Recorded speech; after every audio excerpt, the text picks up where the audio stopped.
Hello नमस्कार दोस्तों, स्वागत है आपका सिविल एजुकेशन में। UP PCS prelim test series 2024 के लिए हम लोग कर रहे हैं। ये टेस्ट नंबर 4 है, ठीक है, टेस्ट नंबर 4। और क्वेश्चंस रहेंगे इसमें करंट अफेयर्स के और पॉलिटी के। ये पॉलिटी का टेस्ट है बेसिकली। और यहाँ पे करंट अफेयर्स के जो क्वेश्चंस हैं वो हो सकता है कुछ क्वेश्चन 2023 वाले हों, तो जो भी अपडेशन होगा वो भी मैं साथ में बता दूंगा, कोई दिक्कत नहीं है। तो कर लेते हैं, इनको रिवाइज कर लेते हैं जल्दी से। देखें पहला क्वेश्चन, निम्नलिखित में से कौन विश्व व्यापार संगठन यानी WTO में भारत का राजदूत और स्थायी प्रतिनिधि है, ambassador and permanent representative of India. देखो अभी तक जो 21 मार्च, मैं दोनों स्थिति बता दे रहा हूँ, 21 मार्च 2024 तक की जो यहाँ पे अपॉइंटमेंट किया गया था इनको ब्रजेंद्र नवनीत साहब को, ठीक है। लेकिन 21 मार्च बीत गई है अब, है ना। तो यहाँ पे अब जो एम्बेसडर और परमानेंट रिप्रेजेंटेटिव है इनका नाम है डॉक्टर सेंथिल पांडियान। ये अभी वर्तमान में है, ठीक है। तो यहाँ पे राइट आंसर क्वेश्चन के हिसाब से तो ए ऑप्शन है, बट आपको वर्तमान स्थिति याद रखना है, डॉक्टर सेंथिल पांडियान। देखें दूसरा क्वेश्चन, जुलाई 2023 में किसे फ्रांस के सर्वोच्च पुरस्कार Grand Cross of the Legion of Honour से सम्मानित किया गया। ये तो करंट अफेयर्स में हम लोगों ने किया था, है ना, याद आ रहा है। नरेंद्र मोदी साहब को मिला था ये प्राइज। हो सकता है यहाँ पे जैसे क्वेश्चन ऐसे पूछ लेता है कि Grand Cross of the Legion of Honour जो सम्मान है, ये पुरस्कार है, ये किस देश से संबंधित है, तब आपको यहाँ पे कंट्री याद रखना पड़ेगा, ठीक है।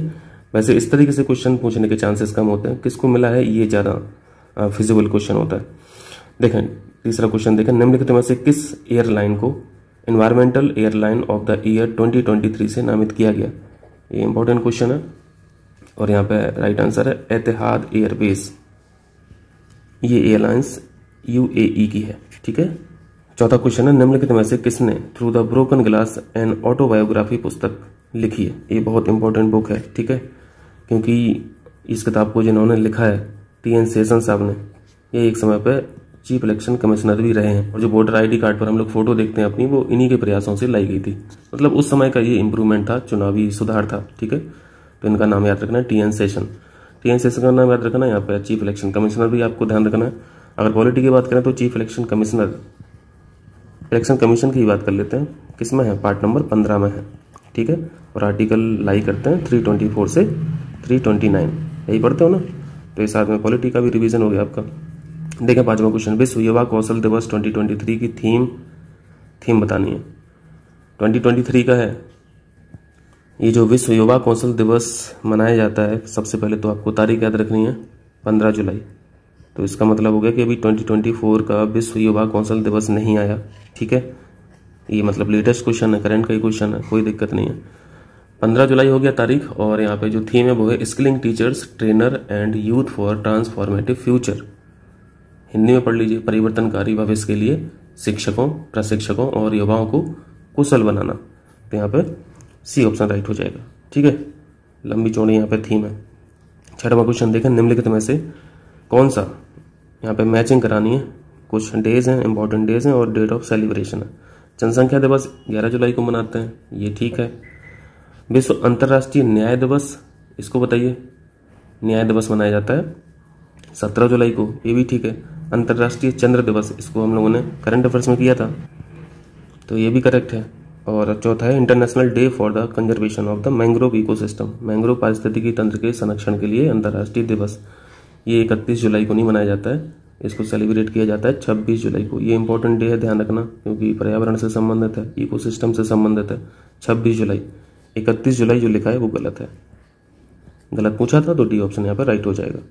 चलिए, मैंग्रोव इकोसिस्टम जो है इसकी कुछ खास बात बताएंगे, समय हो तो कमेंट करके बताइएगा।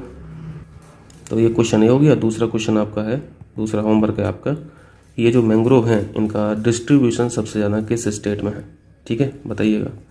सातवां क्वेश्चन देखें, निम्नलिखित में से कौन अंतरिक्ष में मीथेन तरल ऑक्सीजन रॉकेट लॉन्च करने वाला पहला देश बना। मीथेन तरल ऑक्सीजन रॉकेट लॉन्च करने वाला पहला देश बना, चाइना ने ये काम किया है, कर लेंगे। चलिए 8वां क्वेश्चन देखें, यहाँ पे पूछा है प्लैनेट वीनस के बारे में। शुक्र ग्रह के वायुमंडल में निम्नलिखित में से किस गैस की खोज की गई है। करंट का भी यहाँ पे क्वेश्चन है और हम लोग इसके बैकग्राउंड में भी देख लेंगे, कुछ फैक्ट हैं वीनस प्लैनेट के बारे में, उसको भी जानना जरूरी होता है। अभी जो गैस खोज की गई है उसका नाम है फॉस्फीन, ठीक है, ये पहली बात होगी। अब यहाँ पे आइए, वीनस के बारे में क्या क्या जानते हो।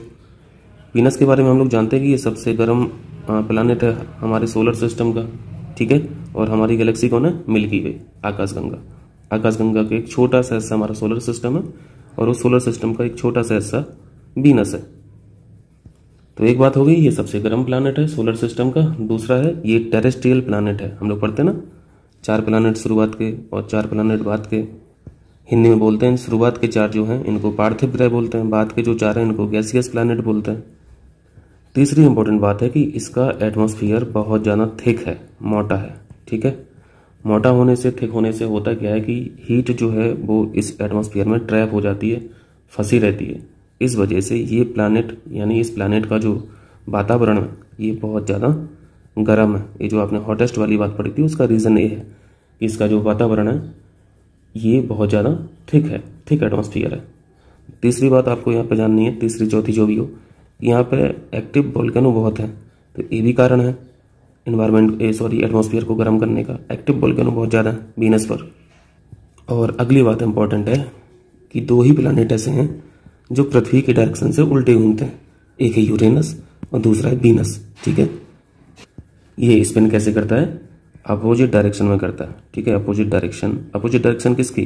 अर्थ की। तो ये कुछ बातें हम लोगों ने वीनस के बारे में देख ली, हो जाएगा। चलिए नामा देखिए, हाल ही में समाचारों में रही PBWRS1 एक किस्म है। तो ये तो फैक्चुअल क्वेश्चन है, ध्यान रखना है। ये गेहूं की प्रजाति है, गेहूं की वैरायटी है, ठीक है। और एक डिसीज जरूर पूछी जाती है जिसे हम लोग जानते हैं रस्ट के नाम से। एक येलो रस्ट होता है, एक ब्राउन रस्ट होता है। तो ये किससे संबंधित है? गेहूं से संबंधित है। ये 10वां क्वेश्चन देखें, SATRIA1 सैट्रिया, क्या पढ़ेंगे इसको, जो भी हो। एक ये कम्युनिकेशन सैटेलाइट है, निम्नलिखित में से किस देश से संबंधित है? फैक्चुअल क्वेश्चन है, रट लीजिए। यहाँ पे करेक्ट आंसर है इंडोनेशिया। चलिए होमवर्क एक, ये जो कम्युनिकेशन सैटेलाइट होती हैं ये पृथ्वी की किस कक्षा में स्थापित की जाती हैं, या फिर पृथ्वी के अलावा कौन सी ऐसी कक्षा होती है जहां पे इसको स्थापित किया जाता है? हम लोग 2 तरीके की सैटेलाइट पढ़ते हैं, ये अर्थ है, ठीक है। कुछ सैटेलाइट होती हैं जो पोल टू पोल रन करती हैं, पोल टू पोल रोटेट करती हैं, और कुछ सैटेलाइट हैं जो इक्वेटर के अलोंग यहाँ पे रोटेट करती हैं। तो ये जो आपको हॉरिजेंटल रोटेशन दिख रहा है, इक्वेटर के अलोंग जो दिख रहा है, यहाँ पे स्थापित किया जाता है कम्युनिकेशन सैटेलाइट को। ये बहुत ज़्यादा हाइट पे स्थापित की जाती हैं, ठीक है। और ये जो पोल टू पोल रन कर रही हैं, यहाँ पे जो सैटेलाइट स्थापित की जाती हैं खासतौर से रिसर्च सैटेलाइट होती हैं, पोलर सैटेलाइट ही उनको बोलते हैं।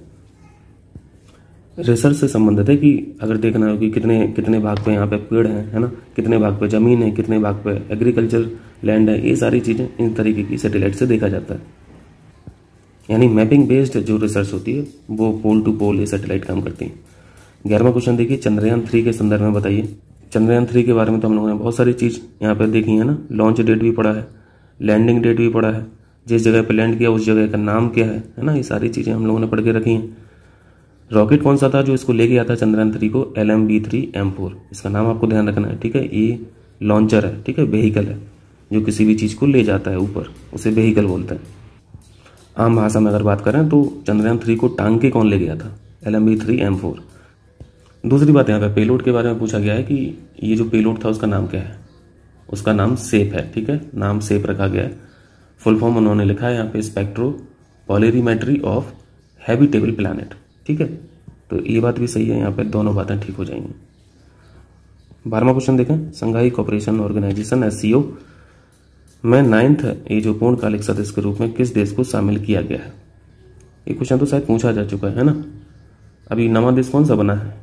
ईरान बना है, ठीक है। और अब पूछा जाए कि SCO में कितने मेंबर हैं, तो अब 8 नहीं बोलना है, अब 9 बोलना है, ठीक है। 8+1 ईरान हो गया। 13वां क्वेश्चन देखें, 2023 में सतत विकास रिपोर्ट में भारत का क्या स्थान है? ये जो सस्टेनेबल डेवलपमेंट गोल्स हैं ये टोटल कितने हैं? 17 हैं। 17 के 17 याद हो गए हैं कि नहीं हो गए? अब तक तो हो जाने चाहिए सब गोल्स जो है हम लोग 169 पढ़ते हैं, और इसमें जो सतत विकास रिपोर्ट इसमें भारत की रैंक जो है वो 112 है, ठीक है। बी ऑप्शन यहाँ पर राइट है। चलिए नेक्स्ट कीजिए, ये इंपॉर्टेंट क्वेश्चन है, ठीक है। 112 रैंक याद रखनी है सस्टेनेबल डेवलपमेंट रिपोर्ट में। 14वां क्वेश्चन है, कास प्लेट्यू, कास पठार जो हाल ही में खबरों में था, इसको भी इंपॉर्टेंट मार्क कीजिए। ये कहाँ पे जल्दी से बताइए? महाराष्ट्र में। तो प्रश्न में ये पठार आपको दिख जाएगा, मैचिंग मैचिंग में दिख जाएगा, करंट से पूछेगा तो इसी तरीके का क्वेश्चन पूछ लेगा। 15वां क्वेश्चन है, निम्नलिखित में से किस भारतीय संस्थान ने सुसाइड ड्रोन विकसित किया है? Again important question, correct answer है IIT कानपुर। ठीक, चलिए 16 देखें। Multi dimensional poverty index 2023 report, current affairs की PDF उठाइए और उसको पढ़िए बढ़िया से। सारी चीज़ें इसके बारे में पूछी जाती हैं, एक एक चीज़ पता होनी चाहिए। बहुआयामी गरीबी सूचकांक 2023 रिपोर्ट के अनुसार गरीबों की संख्या कम करने में कौन सा राज्य देश में शीर्ष पर है? ये हमने डिस्कस किया है ना, PDF में किया है। करेक्ट आंसर है उत्तर प्रदेश। और इस रिपोर्ट के जो फैक्ट हैं वो भी जानना है। पुरानी स्थिति में आपको ध्यान रखना है कि गरीबी का जो प्रतिशत था देश के अंदर वो था 24.85%, लगभग 25% याद रखें। लेकिन ये जो 2023 रिपोर्ट है इसमें बताया गया है कि ये घटकर हो गई है 14.96%। इसको आप मोटा मोटा याद रखें 15%, यानी 25% से घटकर 25% से घटकर कितना आ गया 15%। 17वां नेक्स्ट क्वेश्चन है बिहू कोह, ये जो महोत्सव है कहाँ मनाया जाता है? देखिए ये जो महोत्सव से क्वेश्चन पूछे जाते हैं खासतौर से उन्हीं क्वेश्चन को एग्जामिनर पूछने की कोशिश करेगा जिनका संबंध मतलब कल्चरल एक्टिविटी और नेचर से रहे, है ना, उनको ज़्यादा पूछा जाता है। ये जो मनाया जाता है अरुणाचल प्रदेश में। फैक्चुअल क्वेश्चन है 18 देखें। कौन सा शहर विस्तारित उत्पादक उत्तरदायित्व यानी EPR इंग्लिश में पढ़ लो, एक्सटेंडेड प्रोड्यूसर्स रिस्पॉन्सिबिलिटी, क्रेडिट प्राप्त करने वाला देश का पहला शहरी निकाय कौन सा बना है? ये मार्क कीजिए, इंपॉर्टेंट क्वेश्चन है। इसका करेक्ट आंसर है इंदौर। ठीक है, EPR का मतलब होता है कि इंदौर जो म्यूनिसिपैलिटी है ये खासतौर से रिसाइकलिंग में बहुत अच्छा काम कर रही है। ये जो सिंगल यूज्ड प्लास्टिक होता है इनके रिसाइकिल में, पुनर्चक्रण में काम इनका अच्छा है। 19वां देखें। निम्नलिखित में से कौन सा देश ग्लोबल क्राइसिस रिस्पांस ग्रुप के चैंपियंस ग्रुप में शामिल हो गया है? करेक्ट आंसर है भारत। स्टार मार्क कर देता हूँ जो इंपॉर्टेंट है, ग्लोबल क्राइसिस रिस्पांस ग्रुप के चैंपियंस ग्रुप में शामिल हुआ। 20वां क्वेश्चन है। निम्नलिखित में से कौन सा राज्य गिग श्रमिकों को सामाजिक सुरक्षा प्रदान करने के लिए कानून पारित करने वाला भारत का पहला राज्य बना है? ये जो गिग, ये आपको दिख रहा है एक शब्द गिग वर्कर, इनके बारे में चर्चा हुई है ना। करंट अफेयर्स आप देखते होंगे तो आपको पता होगा। गिग वर्कर का मतलब है कि वो अपना एक्स्ट्रा भी कुछ कर रहा है, ठीक है, जो उसकी रेगुलर जॉब है उसके अलावा भी वो कुछ काम कर रहा है, वो अपनी अर्निंग कर रहा है। जैसे हम ही हैं, जैसे मैं जॉब कर रहा हूँ, ठीक है, मैं साथ में ओला भी चलाने लगूँ ऑफिस आवर के बाद, तो मैं गिग वर्कर हो जाऊँगा। खासतौर से ये गवर्नमेंट जॉब में नहीं होता है, वैसे ये सर्विस सेक्टर में ज़्यादा होता है।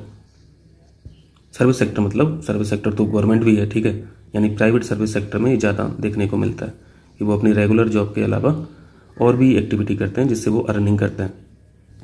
तो यहाँ पे इनको सोशल सिक्योरिटी देने के लिए यहाँ पे एक एक्ट बना हुआ है और ये काम किया है राजस्थान ने, ध्यान रखना, ठीक है। करंट में रहते हैं गिग वर्कर्स वाली न्यूज। 20वां क्वेश्चन है। अब यहाँ से पॉलिटी के क्वेश्चन शुरू हो जाते हैं, करंट अफेयर्स यहाँ पे खत्म होता है। देखें 21 कथन कारण का क्वेश्चन है। जुडिशियल रिव्यू के बारे में पूछा है। न्यायिक समीक्षा, न्यायिक समीक्षा की शक्ति में संविधान संशोधन द्वारा भी ना तो कटौती की जा सकती है ना ही इसे हटाया जा सकता। ये बात गलत है या फिर सही है? अगर ये बात सही है तो आपको ध्यान रखना है कि जुडिशियल रिव्यू किसके अंतर्गत आता होगा? बेसिक स्ट्रक्चर के, है ना। बेसिक स्ट्रक्चर का जो भाग है संविधान के अंदर, जो भी बेसिक स्ट्रक्चर का भाग है उसमें संसद के पास जो 368 के तहत पावर है ना संविधान संशोधन करने की, ये अप्लाई नहीं करेगा, ठीक है। बेसिक स्ट्रक्चर पर 368 काम नहीं करता। और जुडिशियल रिव्यू ये हमारे मूल ढांचे का भाग है, ठीक है, बेसिक स्ट्रक्चर का भाग है। कारण में यही लिखा है उन्होंने कि मूलभूत विशेषता घोषित किया गया जुडिशियल रिव्यू को। तो यहाँ पे दोनों बातें सही हैं और कारण भी एक्सप्लेन कर रहा है, तो बी ऑप्शन यहाँ पे राइट हो जाएगा, ठीक है। जुडिशियल रिव्यू समझते हैं ना। अब इन सबको तो यार डिस्कस करने की जरूरत नहीं है, बहुत बेसिक सी चीज़ें हैं यार। ये जो रिव्यू करने की पावर है ये किसके पास है? सुप्रीम कोर्ट के पास भी है और हाई कोर्ट के पास भी है, ठीक है। ये जो आइडिया है कहाँ से लिया गया था? ये USA से लिया गया था। और ये जुडिशियल रिव्यू आपको मिलेगा आर्टिकल 13 में। आर्टिकल 13 में एग्जैक्ट शब्द नहीं लिखे हैं जुडिशियल रिव्यू न्यायिक समीक्षा, लेकिन मिलती जुलती बात लिखी है। आर्टिकल 13 कहता है कि संसद अगर कोई कानून पारित करती है, ठीक है, कोई लॉ पारित करती है, एक्ट बनाती है, तो इस एक्ट में अगर कुछ बातें ऐसी हैं जो कॉन्स्टिट्यूशनली वैलिड नहीं है, संवैधानिक रूप से ठीक नहीं है, तो उसको जुडिशरी क्या करेगी? नल एंड वॉइड कर देगी, है ना। रिव्यू का सिंपल मतलब होता है कि कोई भी कानून को रिव्यू करना, है ना, उसकी पुनर्परीक्षा करना, उसको देखना कि ये कहाँ तक सही है कहाँ तक गलत है, यही ना मतलब होता है। चलिए देखें 22वां क्वेश्चन। देखें 22, यहाँ पे रिट्स के बारे में पूछा है। आसान सा क्वेश्चन है, रिट हम लोग पढ़ते रहते हैं। रिट ज्यूरिडिक्शन ऑफ कोर्ट जो हम लोग 5 पढ़ते हैं। पहला स्टेटमेंट है सुप्रीम कोर्ट केवल मौलिक अधिकार यानी फंडामेंटल राइट के प्रवर्तन के लिए, इन्फोर्समेंट के लिए रिट जारी कर सकता है। ये बात गलत है। क्योंकि हम लोगों ने पढ़ के रखा है कि सुप्रीम कोर्ट भी करता है रिट इशू और हाई कोर्ट भी करता है, दोनों को राइट है यहाँ पे, ठीक है। दूसरा स्टेटमेंट है हाई कोर्ट का रिट क्षेत्राधिकार रिट ज्यूरिडिक्शन सुप्रीम कोर्ट की तुलना में व्यापक है। ये बात भी सही है, हाई कोर्ट ज़्यादा पावरफुल है ना, ज़्यादा पावरफुल है किस मामले में, रिट इशू के मामले में, क्योंकि सुप्रीम कोर्ट केवल फंडामेंटल राइट पर रिट इशू करता है और हाई कोर्ट फंडामेंटल राइट के अलावा और भी जो राइट्स हैं, लीगल राइट्स हैं, उन पर भी रिट इशू कर सकता है। इस वजह से यहाँ पे ज़्यादा व्यापक क्षेत्र किसका है, रिट इशू के मामले में हाई कोर्ट का। ये किस आर्टिकल में हम लोग पढ़ते हैं, आर्टिकल 32 में है, ठीक है। आर्टिकल 32 में रिट के मामले में यहाँ पे चर्चा की गई है। और जल्दी से बता दीजिए, ये जो 5 प्रकार के रिट हम लोग पढ़ते हैं, एक है हैवियस कॉर्पस पढ़ते हैं, ठीक है, दूसरा मैंडेमस पढ़ते हैं, इसके बाद सर्सियोररी पढ़ते हैं, फिर क्यू वारंटो पढ़ते हैं, और इसके अलावा लास्ट है प्रोहिबिशन। सबका अंतर हम लोग अच्छे से समझते हैं, पुरानी टेस्ट सीरीज में अच्छे से हम लोगों ने समझा है। बेसिक फंडा समझ रहे हैं ना रिट का। यदि आपका फंडामेंटल राइट वायलेट हो रहा है ना, तो आप कोर्ट जा सकते हैं, कोर्ट के माध्यम से रिट इशू करा सकते हैं। और कोर्ट जाने का मतलब है कि आपको मुकदमे के माध्यम से जाना पड़ेगा, ठीक है, पिटीशन डालनी पड़ेगी, पर वहाँ से फिर कोर्ट से जज के द्वारा डायरेक्शन होती हैं। अब वो हैवियस कॉर्पस का मैटर है आपका, या फिर मैंडेमस का है, सर्सियोररी का है, ये सब अलग अलग चीज़ें हैं। तो यहाँ पे ये जो पहला स्टेटमेंट है सही लिखा है, ठीक है, उसको हम लोगों ने अलग तरीके से पढ़ लिया, इस वजह से यहाँ पे क्रॉस लगा दिया था। सुप्रीम कोर्ट केवल मौलिक अधिकारों पर रिट इशू करता है, ठीक बात है। और अगर हाई कोर्ट के बारे में पूछता तो फिर वो दोनों आ जाता, फंडामेंटल राइट भी आ जाता है और अदर राइट भी आ जाता है। यहाँ पे दोनों ऑप्शन ठीक हैं। देखें 23 भारतीय संविधान का अनुच्छेद और यहाँ पे प्रावधान है, सिंपल आर्टिकल आपसे पूछा है। आर्टिकल 124 में क्या है, सर्वोच्च न्यायालय की स्थापना और गठन है, बिल्कुल सही बात है ना। आर्टिकल 126 बताइए भैया, ये जो सुप्रीम कोर्ट से रिलेटेड आर्टिकल है 144 से जो स्टार्ट हो रहे हैं, सॉरी 124 से, इनको तो सब याद रखना है ना, रटे होना चाहिए, क्योंकि क्वेश्चन पूछे जाते हैं। 128 पूछता है, 131 पूछता है, 132 पूछता है, 129 बहुत इंपॉर्टेंट है, ये सारे आर्टिकल पूछे जाते हैं। तो मैं यहाँ पे भी आपका रिवाइज करा दूंगा, अगर समय हो तो देख लीजिएगा, नहीं तो स्किप कर देना। 126 में यहाँ पे कार्यवाहक मुख्य न्यायाधीश की नियुक्ति के बारे में बात की गई है। पहली बात भी सही है, दूसरी बात भी सही है। 133 में सुप्रीम कोर्ट के न्यायाधीश की नियुक्ति, तो ये बात गलत है, क्योंकि 130 में क्या है, 130 में सीट है ना। सुप्रीम कोर्ट की सीट कहाँ पे होगी, दिल्ली में, और इसको चेंज भी किया जा सकता है, ऐसा नहीं है। तो सी ऑप्शन यहाँ पे गलत है। डी ऑप्शन में लिखा है 141 के बारे में पूछा है, सुप्रीम कोर्ट द्वारा घोषित कानून का सभी न्यायालयों पर लागू होना, ये बात भी ठीक है। सारे आर्टिकल एक बार रिकॉल कीजिए आप लोग, मैं आपको कॉन्स्टिट्यूशन पे ले चल रहा हूँ और ये सारे आर्टिकल रिवाइज करा दे रहा हूँ। देखिए यहाँ पे आपको ये चैप्टर नंबर 4 दिख रहा है, द यूनियन जुडिशरी। आर्टिकल 124 के बियॉन्ड सारी चीज़ें देखनी है। एक तो 124 पूछा था, 124 में क्या था, establishment and constitution of supreme court, यही लिखा था, ठीक है। नजाक की अगर बात हो, खैर है नहीं अब, नजाक की स्थापना 124A के तहत की गई थी, नेशनल जुडिशियल अपॉइंटमेंट कमीशन। प्रश्न में एक आर्टिकल पूछा था 126, मैं उसी को मार्क कर रहा हूँ, रिवाइज में सारे करा दूंगा। 126 में appointment of acting chief justice की बात हुई थी, तो ये बात भी सही मैच थी क्वेश्चन में। 127 में अपॉइंटमेंट ऑफ एडॉक जज के बारे में पूछा जाता है, ये भी आपको ध्यान रखना। एडॉक जज कहाँ पे है, 127 में। देखें 128 में अटेंडेंस ऑफ रिटायर्ड जज at sitting of supreme court. 129 very very important, mark कर रहा हूँ, supreme court to be a court of record. Court of record की अगर बात हो तो आपको 129 लगा देना। Court of records high court भी होते हैं, ठीक है, सुप्रीम कोर्ट भी होता है। 130 एक आर्टिकल पूछा था, इसमें क्या है, सीट ऑफ सुप्रीम कोर्ट है ना। तो यही बात गलत थी क्वेश्चन में, है ना, कुछ और लिखा था, लेकिन 130 में है क्या, आसन है, ठीक है, सीट है। 131 very very important, original jurisdiction of supreme court. ये ओरिजिनल ज्यूरिडिक्शन क्या क्या होती हैं, सारी चीज़ें डिस्कस हो चुकी हैं एक बार। पुरानी टेस्ट सीरीज पे जाना, ओल्ड टेस्ट सीरीज पे जाना, अगर कोई पॉलिटी का टेस्ट मिल जाए तो उसको देख लेना, ठीक है, बहुत कुछ सीख जाओगे एक ही टेस्ट में। 132 वेरी वेरी इंपॉर्टेंट, ये भी मार्क कीजिए, appellate jurisdiction of supreme court and appeals from high court in certain cases. Appellate jurisdiction कहाँ पे, 132 में। अपीलीय क्षेत्राधिकार जो पढ़ते हो आप लोग 132 में, ठीक है। ये कुछ इंपॉर्टेंट आर्टिकल्स थे। चलते हैं वापस क्वेश्चन पे, तो कर लेंगे ये प्रश्न। सी ऑप्शन यहाँ पे गलत है, गलत पूछा था। देखें 24 देखें, राज्यसभा की विशेष शक्तियों के संदर्भ में बताइए। राज्यसभा यानी ये अपर हाउस के बारे में बात कर रहे हैं, ठीक है। संसद के 2 सदन है, एक लोअर हाउस है, एक अपर हाउस है। लोअर हाउस को लोकसभा बोलते हैं, अपर हाउस को राज्यसभा बोलते हैं। लोकसभा का जो मुखिया होता है उसे स्पीकर बोलते हैं, और अपर हाउस का यानी राज्यसभा का जो मुखिया होता है उसे सभापति बोलते हैं, ठीक है। जो वाइस प्रेसिडेंट होता है वही सभापति होता है राज्यसभा का। पहला स्टेटमेंट है केवल राज्यसभा ही उपराष्ट्रपति को हटाने की प्रक्रिया शुरू कर सकती है, ये बात बिल्कुल ठीक है। दूसरी बात है यह धन विधेयक यानी मनी बिल में संशोधन कर सकती है अथवा उसे अस्वीकार कर सकती है। तो ये तो बहुत कॉमन फैक्ट है, गलत बात है, ठीक है। मनी बिल पे कोई राइट है नहीं एज सच राज्यसभा के पास। राज्यसभा ज़्यादा से ज़्यादा क्या कर सकती है, 14 दिन रोक के रख लेती है, ठीक है, और कुछ नहीं करती है। और 14 दिन में अगर इनका कुछ रिस्पॉन्स नहीं आता है तो वो अपने आप वापस लोकसभा में चला जाता है और उनकी सहमति मान ली जाती है। तो पहली बात यहाँ पे सही है, दूसरी बात गलत है, केवल एक हो जाएगा, ठीक है। चलिए मनी बिल बताइए कौन से आर्टिकल में है, आर्टिकल 111 में है या फिर आर्टिकल 114 में है या फिर आर्टिकल 117 में है। ये तीनों आर्टिकल जो बताए हैं जल्दी से बताइए। एक आर्टिकल और लिख दे रहा हूँ 110। देखें 25 एंटी डिफेक्शन लॉ के बारे में बताइए। सिंपल सा क्वेश्चन पूछा है किस अनुसूची के अंतर्गत आता है।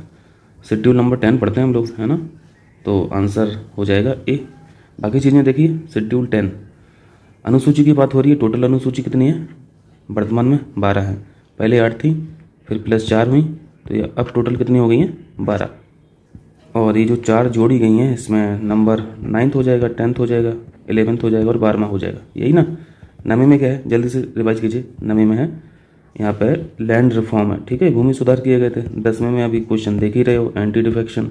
11वीं अनुसूची में क्या पढ़ते हो, 11वीं अनुसूची में पंचायत पढ़ते हो, है ना, पंचायतें पढ़ते हैं। और 12वीं अनुसूची में नगर की सरकारें पढ़ते हैं, म्यूनिसिपैलिटीज़ पढ़ते हैं। और ये जो भूमि सुधार था ये तो पहला ही संविधान संशोधन था 1951 का, है ना। एंटी डिफेक्शन लॉ 1985 में आया था, 1985 में। और एक संविधान संशोधन पूछा जाता है, ध्यान रखना है, 52वां संविधान संशोधन था ये। पंचायतें और म्यूनिसिपैलिटी ये तो बहुत ही आसान है, महा ईजी है ना। ये आप 73 पढ़ते हो और 74 पढ़ते हो। ये संविधान संशोधन नंबर बता रहा हूँ, ठीक है, कॉन्स्टिट्यूशनल अमेंडमेंट एक्ट। ईयर था 1992। लागू वर्ष पूछता है कभी कभी तो 1993 लगा दीजिएगा, कर लेंगे अब। चलिए 26 देखें। हाँ यहाँ पे क्या पूछा है, जब भारत के राष्ट्रपति का पद रिक्त हो तो उपराष्ट्रपति केवल अधिकतम कितनी अवधि तक ही राष्ट्रपति के रूप में कार्य कर सकता है, ये क्वेश्चन पूछा है। मैक्सिमम 6 महीने रह सकता है ना, 6 महीने से ज़्यादा नहीं रह सकता है, चुनाव कराने पड़ते हैं। चलिए 27 देखें। भारतीय संविधान के किस अनुच्छेद में लोकसभा में अनुसूचित जाति और अनुसूचित जनजाति के लिए सीटों के आरक्षण से संबंधित प्रावधान का उल्लेख है। अब यहाँ पे शब्दों को अच्छे से पढ़ना है, लोकसभा लिखा है, ठीक है, क्योंकि प्रावधान तो आप हर जगह देखेंगे, लोकसभा में भी देखेंगे, राज्य में भी देखेंगे और पंचायत स्तर पर भी देखेंगे। पंचायत स्तर पर हम लोग 243D पढ़ते हैं, है ना, हमेशा रिकॉल कराते रहते हैं।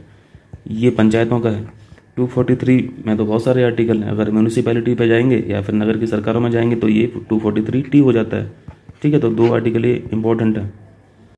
भाग 9 पढ़े हैं ना, पार्ट नंबर 9। पार्ट नंबर 9 कहाँ से कहाँ तक है, 243 से 243O तक है ना। फिर O के बाद क्या आता है, 243P से स्टार्ट होता है और 243ZG तक जाता है। ये पार्ट नंबर 9A हो जाता है। इसमें नगर की सरकारें हैं और 9 में पंचायतें हैं। तो ये जो 243 से 243O तक है इसमें अंदर एक आर्टिकल 243D है, तो ये पंचायतों वाला हो गया। और 243P से 243ZG के अंदर ये T आता है ना, 243T आ जाएगा। तो इसमें ये जो नगर की सरकार है इसमें ये प्रोविज़न है रिजर्वेशन का।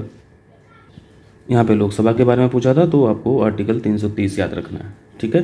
332 में क्या है, यहाँ पे राज्यों की विधानसभा में है, ठीक है। राज्य यहाँ पे स्टेट लेजिस्लेचर में लिख दे रहा हूँ, ये स्टेट लेजिस्लेचर हो गया।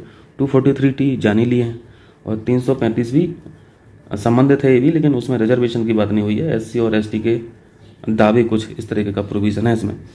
कहिए तो मैं तो कॉन्स्टिट्यूशन पे दिखा दे रहा हूँ, लेकिन कहेंगे कैसे, लाइव क्लास तो चल नहीं रही है ना। चलिए दिखा दे रहा हूँ, आइए फटाफट देखिए। पार्ट नंबर आपको ये कौन सा नंबर दिख रहा है, पार्ट नंबर 16 है, ठीक है। पार्ट नंबर 16 है क्या, इसमें special provisions relating to certain classes, यही पढ़ते हैं। 330 में क्या लिखा पढ़िए, reservation of seats for schedule caste and schedule tribe in the house of the people, यानी लोकसभा की बात कर रहे हैं तो ये लोकसभा हो गया। इसके अलावा कौन सा आर्टिकल, 331 भी पढ़ लीजिए साथ में, representation of the Anglo Indian community in the house of the people, ये तो शायद अब खत्म हो गया है ना। 332 ध्यान रखना, 332 भी क्वेश्चन में पूछा गया था। Reservation of seats for schedule caste and schedule tribe and legislative assembly, तो ये लोकसभा था 330 और 332 ये राज्यों वाला था। और क्या था, 335 पूछा था, 335 नीचे लिखा हुआ है, claim of schedule caste and schedule tribe to service and post, ठीक है। यहाँ पे दावे वगैरह जो मैं बोल रहा था वही है, ये 335 हो गया, हो जाएगा। चलिए वापस क्वेश्चन पे, देखें 28 106 में जो कॉन्स्टिट्यूशनल अमेंडमेंट एक्ट था, संविधान संशोधन था, ये क्या है? मार्क कीजिए, इंपॉर्टेंट है। पुराने क्वेश्चंस हैं बट आने चाहिए, है ना। लोकसभा और राज्य विधानसभा में महिलाओं के लिए कुल सीटों में से 1/3 सीटें आरक्षित करने से, बी ऑप्शन यहाँ पे ठीक है। ये 2023 में हुआ था, ठीक है, 2023, ध्यान रखना। 29 देखें, केंद्र शासित प्रदेशों से लोकसभा में अधिकतम प्रतिनिधित्व कितना हो सकता है? कितना होता है रिप्रेजेंटेशन? 20। हाँ, लोकसभा में मैक्सिमम इलेक्टेड मेंबर जो हो सकते हैं वो कितने होते हैं? 550 हो सकते हैं इलेक्टेड, ठीक है, जिसमें से 530 जो डिवाइड किया गया है ये जो नॉर्मल स्टेट्स का जो निर्वाचन क्षेत्र होते हैं वहाँ से लिए जाएंगे, ठीक, और बाकी जो 20 बचे हैं ये यूटी से लिए जाते हैं, ठीक है, केंद्र शासित प्रदेशों से। बी ऑप्शन यहाँ पर राइट है। देखें 30वां क्वेश्चन, भारतीय संविधान के अनुच्छेद 3 के संदर्भ में निम्नलिखित में से कौन सा सही है? आर्टिकल 3। तो इससे पहले तो सीधा कॉन्स्टिट्यूशन पे कूद जाइए, है ना। अगर ना हो तो अपने पास में रखिए, बीआर एक्ट है ना आप लोगों के पास। Formation of new states, alteration of area boundary और नेम ऑफ एग्जिस्टिंग स्टेट्स, यानी नए स्टेट का अगर बनाने का प्रावधान है, एरिया बदलने का प्रावधान है, बाउंड्री बदलने का कुछ इशू है, स्टेट्स के नाम अगर बदलना है ना, तो ये सारे जो प्रोविज़न है आर्टिकल 3 के अंतर्गत आते हैं, ठीक। और ये सारी शक्तियाँ किसके पास हैं? संसद के पास है, पार्लियामेंट के पास है। आपको किसी राज्य का क्षेत्र बढ़ाना है, संसद करेगी। क्षेत्र घटाना है किसी राज्य का, संसद करेगी। सीमाओं में परिवर्तन करना है, संसद करेगी। नाम बदलना है, संसद करेगी। यानी ये ऑथराइज करता है पार्लियामेंट को, आर्टिकल 3। यहाँ पे आर्टिकल 2 ये जो है इसमें थोड़ा सा फ़र्क है, ठीक है। आर्टिकल 2 और आर्टिकल 3 में फ़र्क समझे रहिए। आर्टिकल 2 में क्या लिखा है? एडमिशन और इस्टेब्लिशमेंट ऑफ न्यू स्टेट्स, और तीसरे में लिखा है फॉर्मेशन ऑफ न्यू स्टेट्स। ये क्या मतलब है? ये जो आर्टिकल 3 है विद इन स्टेट्स काम करता है। जैसे उत्तर प्रदेश है, मध्य प्रदेश है, दोनों को मिला के एक स्टेट बना दिया, तो ये आर्टिकल 3 के तहत होगा, ठीक है। और बियॉन्ड इंडिया के बाहर अगर बात हो रही है, वहाँ पे कोई नया स्टेट बनाया जा रहा है ना, जैसे मेडागास्कर को हत्या लिया इंडिया ने, अपना स्टेट बना लिया, तो ये आर्टिकल 2 के अंदर होगा, ठीक है। इस्टेब्लिशमेंट ऑफ न्यू स्टेट्स, दोनों में फ़र्क समझ रहे हैं ना। यानी इंडिया की जो टेरिटरी है ना, इसी के अंदर जो भी काट छाट करना है वो आर्टिकल 3 के अंतर्गत होगा, उसके बाहर करना है तो आर्टिकल 2 के अंतर्गत होगा। अब जल्दी से बता दीजिए, पहला स्टेटमेंट पढ़िए। संसद को किसी भी राज्य के क्षेत्रफल को बढ़ाने, घटाने, नाम परिवर्तन करने का अधिकार देता है, सही बात है। इसके द्वारा किसी भी राज्य की सीमा में परिवर्तन नहीं किया जा सकता। ये बात लिखी है क्या उसमें? ये बात तो गलत है, राज्य की सीमाओं में परिवर्तन किया जा सकता, हम लोगों ने तो ऐसा पढ़ा है। यहाँ पे केवल एक हो जाएगा। आगे चले 31 सिटीजनशिप संशोधन अधिनियम 2019 के संदर्भ में बताइए। इसको शॉर्ट में क्या बोलते हैं? CAA, है ना। और इस एक्ट के अंतर्गत नागरिकता मिल भी गई है कुछ लोगों को, न्यूज़ में पढ़ रहे होंगे आप लोग। इसमें क्या है? बहुत बेसिक सा यहाँ पे क्वेश्चन पूछा गया है। अफगानिस्तान, पाकिस्तान, बांग्लादेश से आए अवैध प्रवासी जो हिंदू, सिख, बौद्ध, जैन, पारसी और ईसाई हैं, भारतीय नागरिकता के लिए पात्र हैं। पहली बात ठीक लिखी है। दूसरी बात है, अधिनियम के प्रावधान भारत के संविधान में उल्लिखित 6ठी अनुसूची वाले राज्यों पर लागू नहीं होंगे। ये 6th शेड्यूल क्या है भाई? जल्दी से बताइए। 6th शेड्यूल स्पेशल प्रोविजंस हैं, है ना। किस किस राज्यों के लिए है? ATM मशीन पढ़ते हैं हम लोग। ATM मशीन यानी असम, त्रिपुरा, मिजोरम और मेघालय, इन चारों स्टेट्स के जो आदिवासी क्षेत्र हैं इस पर ये कानून लागू नहीं होता है, ठीक है। CAA यहाँ पे काम नहीं करता है। दूसरी बात यहाँ पे सही है, पहली बात भी यहाँ पे सही थी, तो C ऑप्शन यहाँ पे राइट हो जाएगा। चलिए 32 देखें। कुसीना माने निम्नलिखित में से किस राज्य की एक पहल है? कुसीना माने का मतलब है यहाँ पे बाल गृह, ठीक है, यानी उनके स्वास्थ्य के लिए, देखभाल के लिए, पोषण के लिए, सुरक्षा प्रदान करने के लिए। और जो महिलाएं वर्किंग हैं उनके लिए तो बहुत ज़रूरी है ना, कौन देखभाल करेगा, तो कम से कम ये बाल गृह में उनका पोषण वगैरह होता रहेगा, स्वास्थ्य देखभाल होती रहेगी। ये काम किया है कर्नाटक ने। देखें 33 मागोरी मोटापुंग व्हील नामक एक वेटलैंड है, आर्द्रभूमि है, कहाँ पे है? जल्दी से बताइए, इंपॉर्टेंट क्वेश्चन होते हैं ये वेटलैंड से संबंधित जो भी है। ये असम का वेटलैंड है। जल्दी से बताइए, वेटलैंड डे कब ऑब्जर्व करते हैं? 2 फरवरी को, ठीक है। अंतर्राष्ट्रीय आर्द्रभूमि दिवस मनाते हैं 2 फरवरी को। 1971 कुछ याद आ रहा? ईरान याद आ रहा?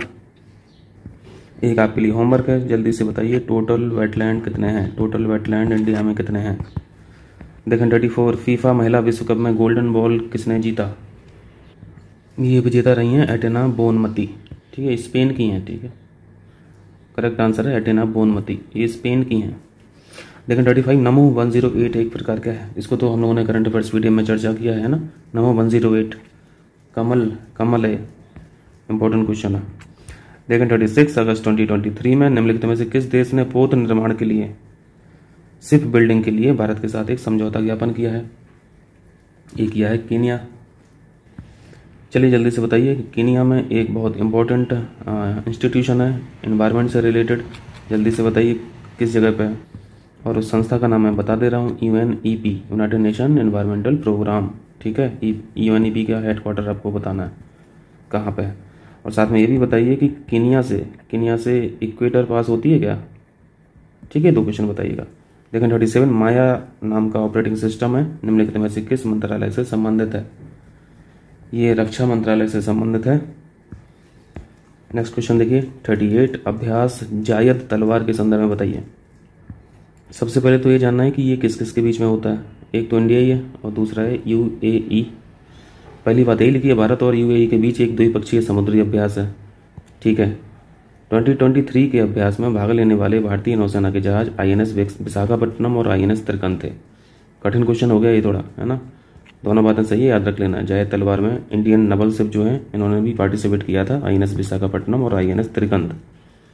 यहाँ पे हो जाएगा डी ऑप्शन राइट। चलिए 39 देखें, सुस्वागतम पोर्टल किसके द्वारा लॉन्च किया गया? ये काम किया है सुप्रीम कोर्ट ने, ठीक है, बी ऑप्शन सही है। इस पोर्टल का पर्पज है जो आते हैं जिनके मुकदमे चलते हैं उनको गेट पास वगैरह बनवाने में बहुत दिक्कत होती है, भीड़ बहुत लगती है, तो वो अपना ऑनलाइन जाएंगे, अपना रजिस्टर करेंगे, उनको ई पास मिल जाएगा, ठीक है। 40 नंबर देखिए, वेस्टर्न ट्रैगोपैन किस भारतीय राज्य का राज्य पक्षी है? ये कौन सा पक्षी है भाई? इसकी इमेज लगा दूंगा तो देख लीजिएगा, ठीक है। ये हिमाचल प्रदेश की राज्य पक्षी है। इस तरह के क्वेश्चन पूछने का पर्पज क्या है? राज्य पक्षी क्यों पूछा जा रहा है, वो भी हिमाचल प्रदेश का? संकटग्रस्त प्रजाति है इस वजह से, ठीक है। 41 देखिए, हवाना सिंड्रोम करंट अफेयर्स PDF पढ़िए, ठीक है, अच्छे से कवर किया है। हवाना सिंड्रोम, इसको भूतिया सिंड्रोम ही बोलते हैं क्योंकि जो भी व्यक्ति इससे ग्रसित होता है उसको रात में अजीब अजीब सी आवाज़ें आती हैं, उसको लगता है कमरे के अंदर भूत बैठा है, तो एक तरह से हेल्थ सिंड्रोम है, ठीक है, मानसिक ये जो मेंटल हेल्थ सिंड्रोम, यहाँ पे ए ऑप्शन राइट हो जाएगा। ये काफ़ी न्यूज़ में था, है ना, एक एम्बेसी की वजह से न्यूज़ में था, तो ध्यान रखिएगा। देखें 42 वॉशिंग मशीन किस सिद्धांत पर आधारित है? आसान है, सेंट्रीफ्यूगेशन होता है, ठीक है, सेंट्रीफ्यूगल। अब ये सेंट्रीपिटल क्या होता है, सेंट्रीफ्यूगल क्या होता है, ये तो बहुत बेसिक है, आप लोग समझते होंगे। 43 देखें, निम्नलिखित में से कौन सा कंपाला घोषणा से संबंधित है? इसको भी करंट PDF में कवर कराया। ये जलवायु परिवर्तन इसका करेक्ट आंसर हो जाएगा। 44 में पूछा है माय लारा पंथ अस्तित्व में था। ये माय लारा पंथ क्या है? यह एक परंपरा थी, ठीक है, धार्मिक परंपरा थी डेक्कन एरिया में। इस पंथ से संबंधित अभी कुछ मूर्तियां मिली थी, तो उसी वजह से ये न्यूज में था। यहाँ पे कर्नाटक का तटीय क्षेत्र में यहाँ पे कुछ मूर्तियां पाई गई हैं, तो उससे पता चल रहा है कि कुछ इंडिकेशन मिल रहे हैं मौजूदगी के कि माय लारा पंथ यहाँ पे एग्जिस्ट करता था। ये ऑप्शन यहाँ पे राइट है। 45 अंडोरी उत्सव निम्नलिखित में से किस राज्य या फिर केंद्र शासित प्रदेश में मनाया जाता है? ये उत्सव यार देखो, एक आध क्वेश्चन तो पूछता है, तो सबको ध्यान से देखना है। उत्तराखंड में इसको सेलिब्रेट किया जाता है, इसकी खास बात जरूर ध्यान रखें। अंडोरी उत्सव ही मनाया जाता है बुग्याल में, ठीक है। बुग्याल क्या है तो उत्तराखंड में ही, लेकिन ये बुग्याल हम लोगों ने ज्योग्राफी में पढ़ के रखा है। ये घास के मैदान है, ठीक है, उत्तराखंड के जो घास के मैदान है उनको बुग्याल बोला जाता है, ये भी ध्यान रखना। और इस उत्सव में होता क्या है, आप इसको होली की तरह समझिए, ठीक है। इसको मक्खन होली के नाम से जानते हैं या फिर बटर होली के नाम से जानते हैं, क्योंकि इसको जब सेलिब्रेट किया जाता है तो एक दूसरे पे रंग लगाने के बजाय मक्खन लगाते हैं, दूध लगाते हैं, मट्ठा लगाते हैं, छाछ लगाते हैं, ठीक है। 46 है किसी आयोग की सिफारिश पर गठित एकमात्र संवैधानिक निकाय। अब इस क्वेश्चन को तो बहुत ज़्यादा डिस्कस करने की जरूरत है नहीं। भारत चुनाव आयोग आर्टिकल 324 में पढ़ते हो, यानी संविधान में उल्लेखित है ऑलरेडी। नियंत्रक महालेखा परीक्षा वे भी कॉन्स्टिट्यूशन में है। आर्टिकल जल्दी से बता दीजिए, आर्टिकल 78 है कि और कोई है? इसको करेक्ट करके बताना। अंतर्राज्यीय परिषद वेरी वेरी इंपॉर्टेंट है ना, आर्टिकल 263। लेकिन 243 तो ये भी कॉन्स्टिट्यूशन में उल्लेखित है आर्टिकल के फॉर्म में, लेकिन इसको कैसे लाया गया? सरकारी कमीशन ने बोला था कि इस तरीके की परिषद होना चाहिए, इसको इंटर स्टेट काउंसिल बोलते हैं, और इसको इंस्टीट्यूट करने का या फिर इस्टेब्लिश करने का जो अधिकार है या फिर शक्ति है, पावर है, ये प्रेसिडेंट के पास होती है। ठीक है, सी ऑप्शन यहाँ पे सही है। सरकारी या कमीशन की सिफारिश पर इसको बनाया गया था। 47 हाई कोर्ट के संदर्भ में बताइए। हाई कोर्ट जैसे हम लोग पढ़ते हैं 124 में क्या है, इसमें सुप्रीम कोर्ट है। आपको अक्षर बदल देना है, लेटर बदल देना है, 214 कर देना, 2 को 1 की जगह बैठा दो, 1 को 2 की जगह बैठा दो, तो ये 214 बन जाता है। यहाँ पे आप हाई कोर्ट में आ जाएंगे। देखें, पहली बात, हाई कोर्ट द्वारा अपनी अवमानना हेतु दंडित करना संविधान में परिभाषित है। ये बात गलत है। ठीक है, अगर कंटेम्प्ट ऑफ कोर्ट होता है तो जो सज़ा मिलती है, इसका प्रोविज़न कॉन्स्टिट्यूशन में नहीं है।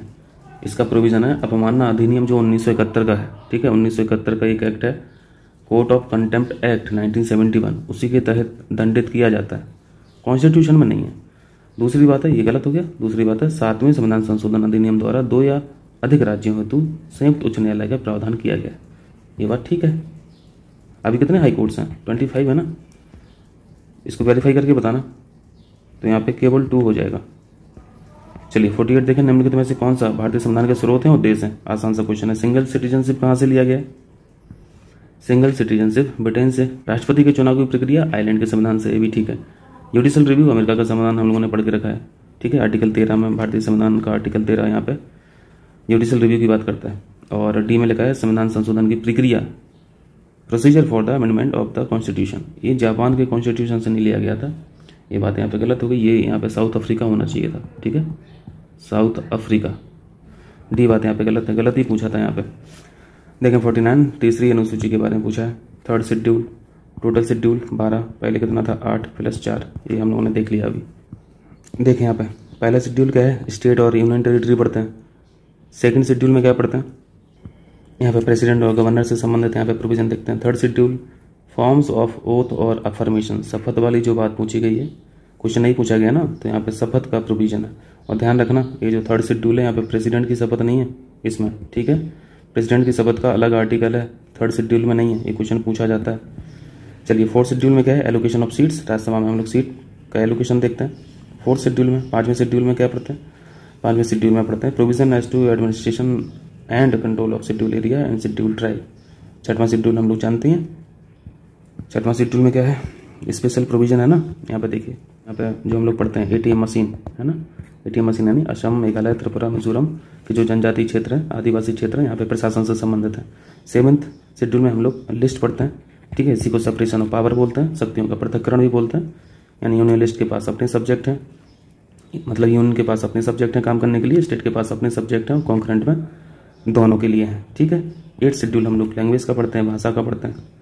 देखें 9th शेड्यूल देख लीजिए जल्दी से, थोड़ा जूम कर दें 1 मिनट, अब थोड़ा बेटर दिख रहा होगा। 9th शेड्यूल में validation of certain act and regulation, ये वही है लैंड रिफॉर्म वाला। ठीक है, पहला संविधान संशोधन 1951। 10th schedule provision as to disqualification on ground of defection, दल बदल कानून पढ़ते हैं जो 10th शेड्यूल में। 11th शेड्यूल यहाँ पे पंचायत हैं और 12th शेड्यूल में म्यूनिसिपैलिटीज़ हैं। ठीक है, नगर की सरकार हैं, यही पढ़ते ना। चलिए, तो क्या यहाँ पे राइट आंसर हो जाएगा। तो एक चीज़ तो आपने सीख ली थी कि प्रेसिडेंट का शपथ पत्र जो है वो 3rd शेड्यूल में नहीं है, उनका अलग सेपरेट आर्टिकल है। इसी तरीके से एक जानकारी और ऐड कर लीजिए, चीफ जस्टिस ऑफ इंडिया। ठीक है, इनका भी शपथ का उल्लेख 3rd शेड्यूल में नहीं है, ना ही प्रेसिडेंट का है, ना ही CGI का है। तो यहाँ पे प्रेसिडेंट तो ऑप्शन में नहीं है, बट CGI दिख रहे हैं। ठीक है, भारत के मुख्य न्यायाधीश, ये ऑप्शन यहाँ पे राइट हो जाएगा। शपथ मिलती किस किस की है, तो भाई BR एक्ट रखे ना, तो 3rd शेड्यूल खोलिए उसको और एक बार नज़र डालिए कि किस किस की शपथ का उल्लेख है। प्रारूप वगैरह दिया गया है, वही प्रारूप भर के केंद्रीय मंत्रिमंडल क्या करती है, थमा देती है, वही उसको पढ़ देते हैं शपथ में। अगर 3rd शेड्यूल में किन किन की शपथ का उल्लेख है, तो मैं 2-4 नाम बता दे रहा हूँ, जैसे सांसद हुआ, ठीक है, या फिर कैबिनेट का कोई मिनिस्टर है, CAG की बात ले लीजिए, सुप्रीम कोर्ट के बाकी न्यायाधीश CGI को छोड़ के, इन सब का उल्लेख है। ठीक है, चलिए ये 49 हो गया। 50 देखें, निम्नलिखित में से प्रस्तावना का कौन सा आदर्श फ्रांसीसी क्रांति से नहीं लिया गया। प्रियम्बल क्या है, जल्दी से क्वेश्चन बताइए। होमवर्क है, प्रियम्बल को चैलेंज कर सकते हैं कोर्ट ऑफ लॉ में या नहीं कर सकते हैं, ये क्वेश्चन है आपका। ठीक है, चैलेंज कर सकते हैं या नहीं कर सकते हैं। और फ्रांस की क्रांति से लिबर्टी हुई, इक्वलिटी हुई और फ्रेटर्निटी, है ना, ये इन्हीं 3 शब्दों का बोलबाला था उस टाइम पे। यहाँ पे जस्टिस राइट आंसर हो जाएगा, जो फ्रांस की क्रांति से नहीं लिया गया। बी ऑप्शन यहाँ पे राइट है। चलिए 50 क्वेश्चंस कीजिए, फिर मिलते हैं 51 से आगे करेंगे। बहुत बहुत शुक्रिया आप लोगों का।